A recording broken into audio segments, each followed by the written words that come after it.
ଯେକୌଣସି ପର୍ବପର୍ବାଣି ମାନଙ୍କରେ ପିଠା ଖାଇବାକୁ ଇଚ୍ଛା ହେଲେ ଆପଣ ଏହି ପିଠାଟିକୁ ଅତି ସହଜରେ ବନେଇ ପାରିବେ।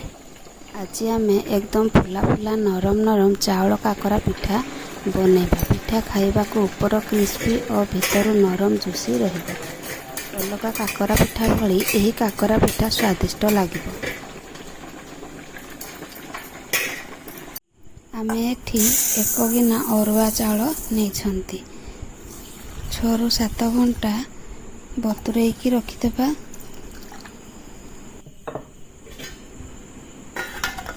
ଚାଉଳ ଆମର ଏଠି ବତୁରି ଯାଇଛି। ମିକ୍ସି ଜାରରେ ଏବେ ଆମେ ଗ୍ରାଇଣ୍ଡିଙ୍ଗ କରିଦେବା।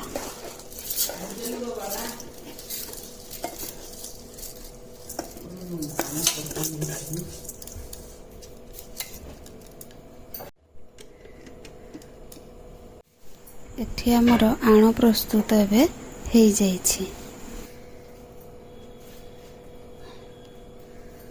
ଏବେ ଗୋଟେ କଡ଼େଇ ବସାଇବା।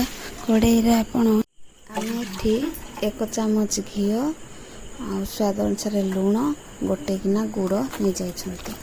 ଗୁଡ଼ ଦେଲା ପରେ ଆମେ ଏମିତି ଗୋଟେ ପାତିଆରେ ଚଲେଇବା, ନହେଲେ ତଳେ ଲାଗିଯିବ। ଗୁଡ଼ ପାଣି ଫୁଟିଗଲା ପରେ ଆମେ ଚାଉଳର ଆଣ ୟା ଉପରେ ଦେବା।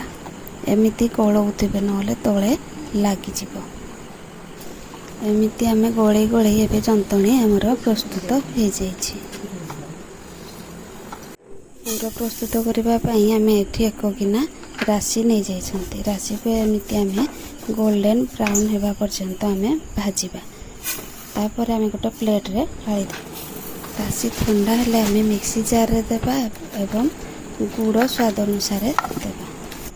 ପ୍ରସ୍ତୁତ ହେଇଯାଇଛି ଆମର ରାଶି ପୁର। ଗୋଟେ ପ୍ଲେଟ୍ ନେବା, ତା ଦେହରେ ଆମେ ତେଲ ଏମିତି ଘଷିଦେବା ଜନ୍ତଣି ନ ଲାଗିବା ପାଇଁ। ଏବେ ଦେଖନ୍ତୁ ଆମେ ଜନ୍ତଣିକୁ ସେ ପ୍ଲେଟ୍ରେ ଏବେ ଦେଇଦେବା। ହାତରେ ତେଲ ଦେଇକି ଏମିତି ଜନ୍ତଣିକୁ ଚିକଣ କରିଦେବା। ହାତରେ ତେଲ ଦେଇକି ଏମିତି ଗୋଟେ ଗୋଳା ନେବେ। ଆଉ ମୁଁ ଯେମିତି ପ୍ରସ୍ତୁତ କରୁଛି ସେମିତି ଆପଣ ପ୍ରସ୍ତୁତ କରିବେ। ଏମିତି ମୁଁ ଗୋଲ ବନେଇଲି। ତାପରେ ତା ଭିତରେ ମୁଁ ରାଶିର ପୁର ଦେଇଦେଇଛି।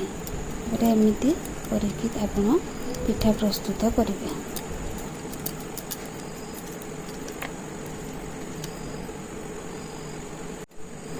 ଆଉ ଗୋଟେ ମଧ୍ୟ ମୁଁ ଏମିତି ପ୍ରଣାଳୀରେ ଦେଖାଇ ଦେଉଛି, ଆପଣ ସେହି ପ୍ରଣାଳୀ ଦେଖିକି ପ୍ରସ୍ତୁତ କରିବେ।